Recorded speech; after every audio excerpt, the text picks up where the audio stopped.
किसान की होशियारी। एक मजेदार कहानी। गांव पिपलिया के किसान रामू काका की किसानी पूरे गांव में मशहूर थी। एक दिन सुबह सुबह उन्होंने अपने बेटे मोहन को जगाया। अरे मोहन, मैंने रात एक अजीब सपना देखा। सपने में एक बाबा आए और बोले कि अगर मैं शहर के राजा के पास जाऊं तो मेरी किस्मत बदल जाएगी। मोहन हंस पड़ा। बाबा, सपने हमेशा सच थोड़ी होते हैं। अरे बेटा, कोशिश करने में क्या जाता है, मैं शहर जाकर देखता हूँ।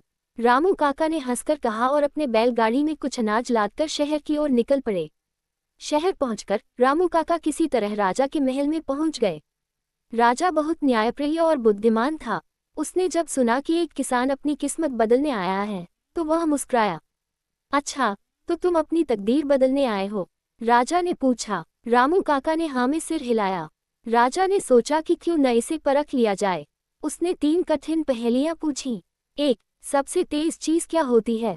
2. दुनिया की सबसे कीमती चीज क्या है? 3. ऐसी चीज क्या है जो खत्म होकर भी बनी रहती है? रामू काका ने सोचा और राजा से 1 दिन का समय मांगा। राजा ने मुस्कुराकर अनुमति दे दी। रामू काका महल से बाहर आए और सोचने लगे कि इन सवालों का जवाब कैसे दें। तभी उनकी मुलाकात एक बूढ़े ज्ञानी पंडित जी से हुई। उन्होंने पंडित जी को पूरी बात बताई।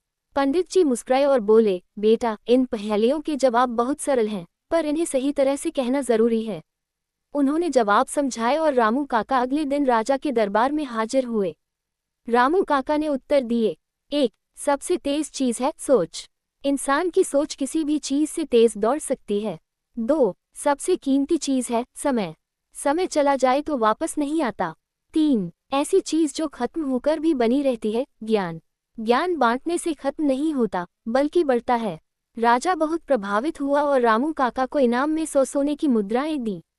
रामू काका खुशी खुशी गांव लौटे, लेकिन उन्होंने सोचा कि इस धन का उपयोग गांव की भलाई में